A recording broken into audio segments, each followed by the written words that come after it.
وسلم نے مسجد نبوی کی چٹائی پر بیٹھ کر فرمایا. کیسا ماحول تھا؟ سنیما میں ٹریلر دیکھتے ہیں آپ، ٹریلر بتا دوں آپ کو پھر بات آگے. آپ کہے گا سنیما کا حوالہ دے رہا. بیٹا کو اینڈرائڈ موبائل دیا ہے آپ نے تو رات بھر اس موبائل پہ لگا ہوا ہے، فجر کی اذان کب ہوئی خبر نہیں. جب مجھ سے کہا گیا امام شافعی رحمۃ اللہ علیہ، جب امام اعظم ابو حنیفہ رحمۃ اللہ علیہ کے یہاں آئے، دعوت ہوئی، کھانے خوب کھائے انہوں نے ٹوٹ ٹوٹ کر، یہ قورمہ، وہ کلیا، یہ متنجن، یہ مرتب، تاریخ میں واقعہ محفوظ ہے. تو امام ابو حنیفہ رحمۃ اللہ علیہ کی بیٹی نے ایک لوٹا پانی رکھ دیا تھا کہ حضرت دیکھیں تہجد کے وقت ضرورت پڑے گی. پانی استعمال نہیں کیا امام شافعی کا. پانی جب استعمال نہیں ہوا تو امام صاحب جانے لگے. بیٹی نے اپنے باپ حضرت امام اعظم سے فرمایا، ابو حنیفہ رحمۃ اللہ علیہ جن کے ہم تمام لوگ مخلد ہیں، ان سے کہا بیٹی نے کیسے امام ہیں، رات میں تہجد بھی نہیں پڑھی انہوں نے، کیسے اللہ والے، رات کو ایسے کہا کہ خوب کھایا، دسترخوان پہ تو غدر بچا دی. دسترخوان پہ تو یہ بولنگ، یہ بیٹنگ، یہ چھکا، یہ چوکا، باؤنڈری پار، سارا کھانا اکیلے امام شافعی 10 لوگوں کا. بیٹی کلیم کر رہی ہے، کلیم کرنے کا کسی کو بھی آتا ہے.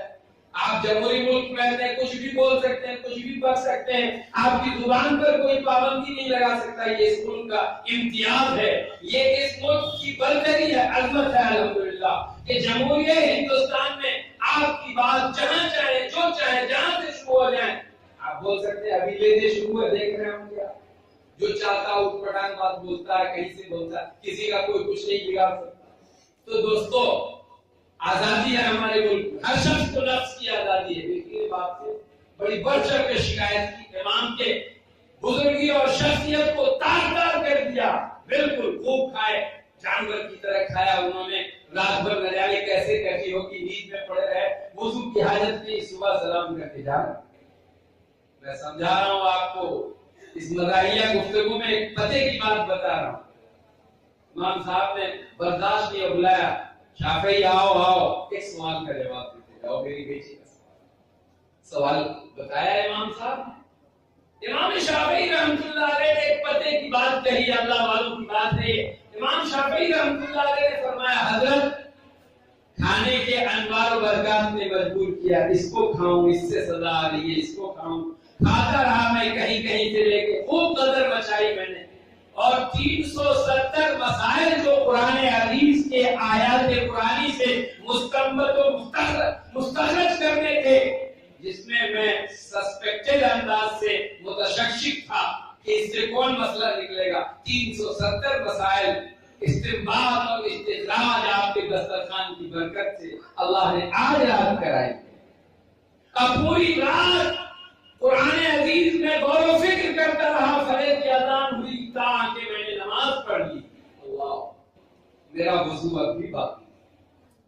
آپ نے صاحب دادے سے پوچھئے، کھٹکھٹائیے، 9 بج گیا ہے، سورج طلوع ہو چکا ہے، نحوست برس رہی ہے.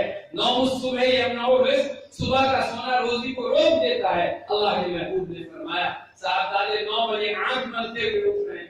وہی جو آپ نے تھمایا ہے زہر کی گڑیا، اینڈرائڈ موبائل، اس پہ اتنا منہمک ہو کے دیکھا کہ کب فجر کی اذان ہوئی، کب دن نکلا، کب سورج آیا، اس کی خبر.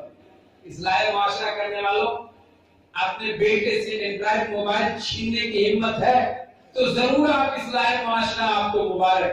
اور اگر چھیننے کی ہمت نہیں ہے، موبائل چھیننے کی ہمت نہیں ہے، ایسا موبائل کی ضرورت پوری کرتا. آپ کہیے گا مجھے ایک دوست نے شری لنکا سے، جن کا نمبر ہے 009477731282، میرے گہرے دوست ہیں، دنیا کے ملکوں میں ساتھ رہتے ہیں، میری مدد کرتے ہیں. شری لنکا جاتے ہوئے UL کے پلین سے 2 دن رکنا پڑتا ہے. وہ دوست ایئرپورٹ پہ آتا، اس نے کہا کیا آپ نے مجھ کو دکھی کر رکھا اس موبائل میں، آپ کی شکل دیکھتا نہیں، شوگر کی وجہ سے کتنی انفیکشن آپ کو ہے، کہاں جاتے ہیں، کیسے جاتے ہیں، نسوں میں تکلیف ہے، آپ سفر کرتے رہتے ہیں. میں نے کہا بھائی موت تو ایک ہی دن آئے گی، اور جو مسلمان موت سے ڈر گیا، جو مسلمان موت سے ڈر گیا، وہ میرے حساب سے تو محمد رسول اللہ کی شریعت کی روشنی میں وہ اپنی زندگی کو گما دیا، بیکار گما دیا، موت سے ڈر گیا. موت سے مومن نہیں کرتا. مومن موت کے استقبال کے لیے کھڑا رہتا ہے. موت آئے تو ہم سلام کریں, استقبال کریں. دلی میں ایک جگہ امامت کر رہا تھا دیوبند سے نکلنے کے بعد میرے دوست, تو اس امامت میں ایک شخص ٹھیکیدار صاحب تھے, اب تو نہیں رہے دنیا میں. ان کے یہاں کسی کی میت ہو گئی, میں نے تقریر کر دی. کل نفس ذائقۃ الموت, جوانی تھی, دیوبند سے نکلا تھا, موت کے موضوع پہ تقریر کی. ٹھیکیدار صاحب ناراض ہو گئے, کل سے نہ کوئی نہاری اٹھی ہے نہ جیب میں نذرانہ پیسہ. اب میں جدھر ٹھیکیدار صاحب منہ پھیر گئے, میں کہوں ٹھیکیدار صاحب السلام علیکم, مولوی تو لگا ہی ہوتا ہے اس طرف اس طرف ہر طرف السلام علیکم ٹھیکیدار صاحب. ٹھیکیدار منہ پھیر رہے, مولوی تم نے کل ایسی تقریر کی کہ لگ رہا تھا ملک الموت میں کلیجے کو گلے کو اڑی دبا رہا ہے, موت کا نقشہ تھا. میں نے کہا لاہور بولا, موت سے مسلمان اتنا ڈر.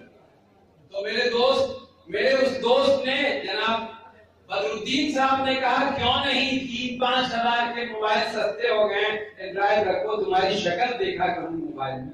میرے دوست پیسہ بھی بھیجتا ہوں تم کو اور منی ٹرانسفر کرتا ہوں, تم اچھے رہو, علاج کراؤ اچھے ہاسپٹل میں, لیکن تم اپنے ساتھ وہ موبائل کیوں نہیں رکھتے؟ میں 10,000 روپے تمہارے موبائل کے لیے بھیج دوں, اکاؤنٹ چیک کر. تو میں نے کہا سبحان اللہ, آپ نے موبائل کے لیے بھیجا, لیکن میں نے قسم کھائی ہے کہ میں اپنے ساتھ تصویر والے موبائل کو نہیں رکھتا. انہوں نے کہا پیسہ تو میں نے بھیج دیا. میں نے کہا چلو اگر تم چاہتے ہو واپس کرانا تو واپس کرا دوں گا. تو اینڈرائڈ موبائل کی خوبیاں آپ کہیے گا خرابی بیان کر رہا مولوی. خوبیاں اینڈرائڈ موبائل کی بھی ہیں, آپ واٹس ایپ کر سکتے ہیں, دنیا سے ہم کلام ہو سکتے ہیں, بہت ساری ترقی کر سکتے ہیں. میں ابھی پچھلے مہینہ دبئی میں تھا, ایک موبائل کسی نے اینڈرائڈ موبائل تحفے میں دیا. میں نے اپنے بیٹے کو بڑی بلندی سے کہا قبول کیجئے, اب واٹس ایپ کسی پہ چلائیے, مجھے معاف کر دیجیے, ضرورت نہیں. تو دوستوں بتلانے کا مقصد یہ ہے کہ اتنی بڑی خرابی, آپ شراب کو تو خوب جانتے ہوں گے, رامپور کے بھائی ہیں. تو قرآن میں جہاں اللہ تعالیٰ نے شراب کا بیان کیا ہے, وہاں اللہ تعالیٰ نے فرمایا کہ اس موما اکثر من دفعہما, شراب میں جو خرابی ہے وہ اس کی اچھائی سے بڑی ہوئی